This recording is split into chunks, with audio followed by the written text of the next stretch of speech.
The case shall be forwarded to the nearest RTC of the If nearest you guys judicial didn't region know, from the judicial region where the official holds office pursuant to Section 2 of Republic Act 10660. Example pa ko dito ang Supreme Court. Ang sabi ng Supreme Court, for instance, where a case filed before Branch 61 of RTC Gumaca, Quezon may be forwarded to Branch 64 of RTC Labo, Camarines Norte. So, ibig sabihin, sang-ayon din po sa interpellation ni Senator Angara kay Senator Pimentel to prevent influence from being accepted. So in this case, Yusek, tama ba na sa Capas Pinay? Your Honor, this case, we were the ones who investigated this case. Yes. This is the case of corruption. Tama ba sa Capas Pinay? Your Honor, on paper, mukhang may konting salungat o may konting salungat sa batas. At mas mabuti siguro mabinig natin ng Ombudsman. Yes, may paliwanag sila. Yeah. The Ombudsman is an option, in all due respect to them, if they're listening. They can withdraw the information and refile it to the proper court. Nakalagay po dito sa OCA circular, within 3 days from the filing of the case, where the accused or one of the accused is a public official, the case shall be forwarded to the nearest RTC of the nearest judicial region. Kailan po final ng case?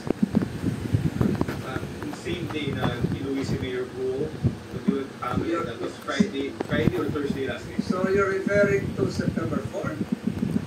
September 5? September 5, Your Honor. September 5. So September 5, na ngayon po ay September 9. So, it is a mandatory duty on the part of the RTC. And with all due respect to the RTC of Tarlac, I would endeavor to ask the good chairperson to write also, as soon as possible time, the RTC Judge of Tarlac. Maraming salamat sa tulong nila, Branch 109, pero mukhang mali yung court. So pag mali sir yung court, venue is jurisdictional. That was your statement a while ago. Paano po ito? Washable? Motion to dismiss? Ano po pwedeng gawin na? Tinuturuan pa natin yung abogado dito ni ano? Ano yung dapat gawin? Maaari po maging option yun ng akusado, Your Honor. But again, hintayin natin ng Ombudsman, baka may paliwanag sila kung bakit doon nila sila. Ay, paliwanag nila, hindi kasi wala kasing damages. So tama sila, walang damages sa RTC. But the venue here, as what you mentioned, is jurisdictional because it's a criminal case. So sinukat ko po yan, sir, Madam Chairperson. Sinukat ko po, ang dami kong mapang ginawa kagabi. From Capas, the nearest RTC would be Region 1. And Region 1, pinakamalapit po is Hortaneta City, Hortaneta, Pangasinan. Yung po ay sa 1st Judicial Region. But since the name of a Pangasinan mayor was likewise implicated here, eh baka naman magkaroon din ng influence.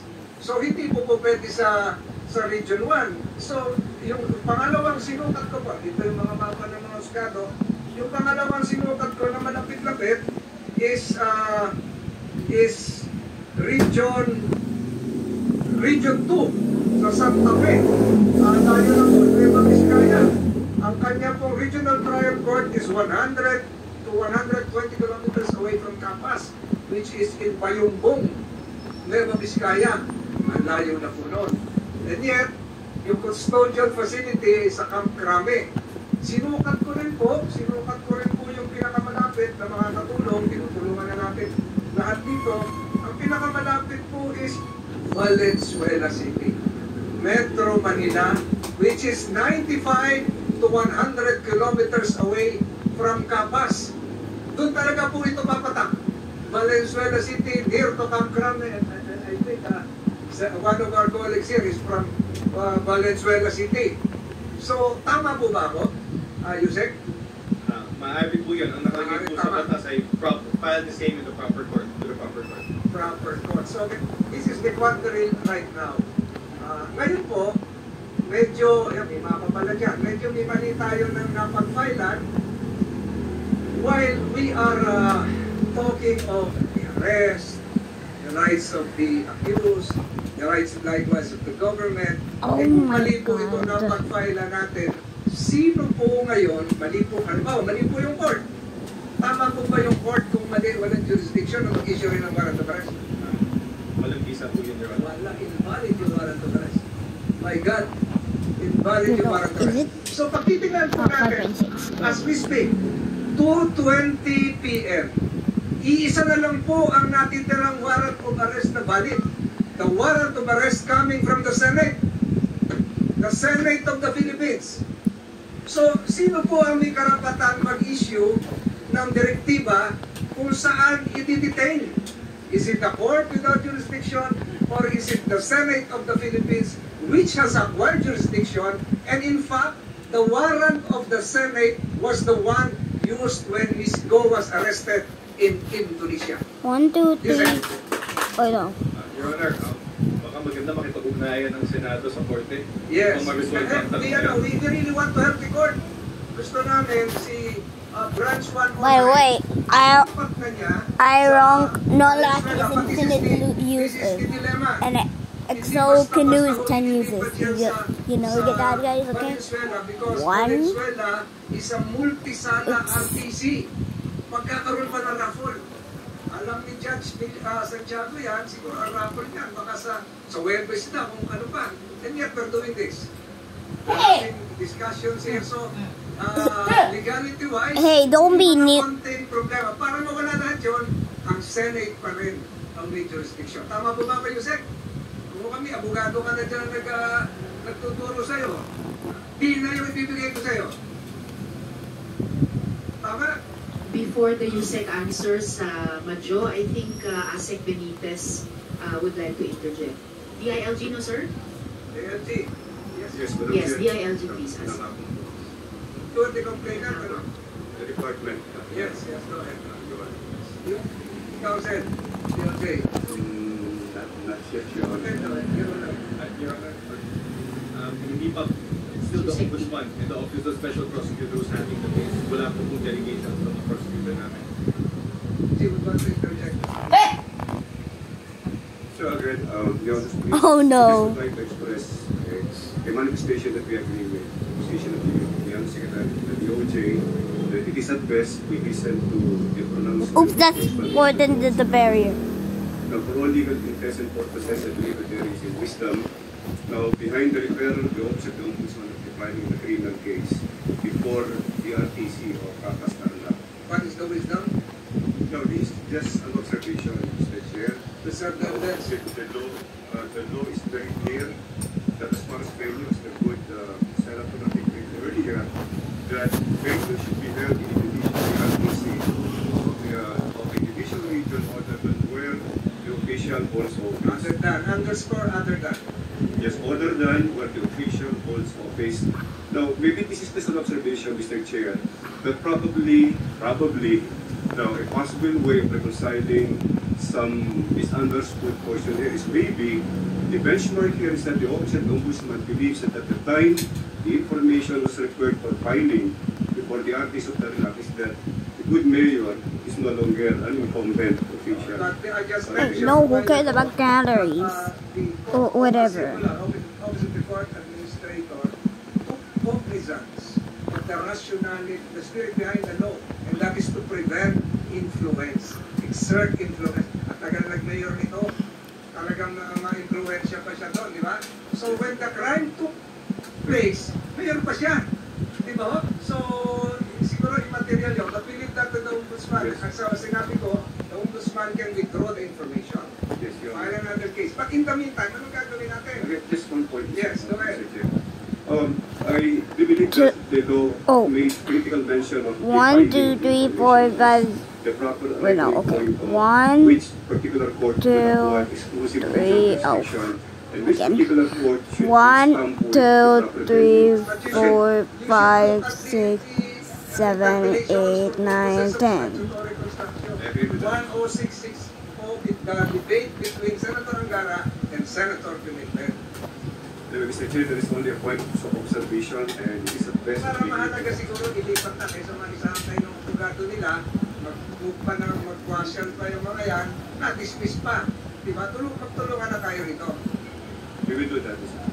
Madam Chair, maliwanag po ito na ang nasabihin ko para mas maayos yung lahat. The court that should have exclusive jurisdiction ito lang yung tingin ko, yung pinakamalapit, dahil kinumpute ko na lahat, and this is not a matter, just a matter of procedural law, it should be the Regional Trial Court of Metro Manila, and that probably would be the Regional Trial Court of Valenzuela City. So, ulitin ko po, the issue here is my previous proposal that i-retain na natin ang custody kay Ms. Good. Kasi tayo lang yung legal ngayon na sa tingin ko, tayo lang yung legal na warrant of arrest. But since the good chairperson has already made a ruling that should be returned to the custodial center, her original stint in the custodial center was based on, as what the USEC said, ako na to, a flawed jurisdictional application of 10660. Walang jurisdiction si RTC Capas. Paano ka mag-i-issue ng mga order? Although, the Senate Committee was very cordial enough to ask for permission, to seek the permission of the good judge that she be allowed to attend the hearing today, in today's hearing. But for purposes of legality, Madam Chair, palagay ko, ang Senado po ang tama. Tayo po ang nag-unang nag-issue ng warrant of arrest. Ito yung kinilala sa Indonesia, at merong konting problema doon sa Capas, unless ma-file nila hanggang Webes, pero 3 days nga lang dapat 3 days lang. Ngayon, September 9 na ngayon. With that, Madam Chair, I reiterate my previous motion that the Senate take custody of Ms. Alice Go and that she be detained in the Senate again. without prejudice to any Because I'm bored with the ruling points. of the good chairperson as to her transfer to another facility where she would be more safe, considering the repeated discussions about death threats, and without prejudice likewise to our continuing engagement I don't know why in the regional trial it's, court you know, of Capas, a co-equal branch of government which this committee should likewise respect. I so move, Madam Chair.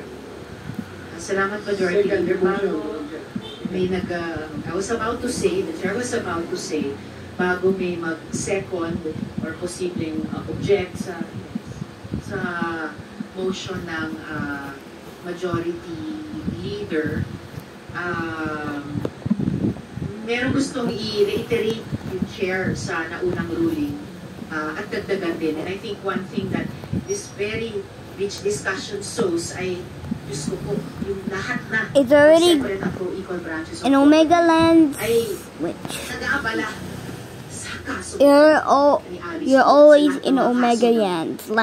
You can't leave. Earlier, the chair ruled that Alice Guo is to remain in the custody of the Senate until the conclusion of this committee's inquiry, and this committee will coordinate with any court ordering your detention.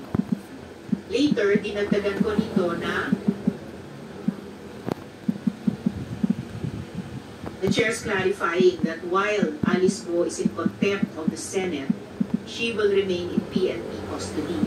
But if she posts bail, she He's will on. be taken So, to the bye-bye. Senate. And now Alright. there is very strong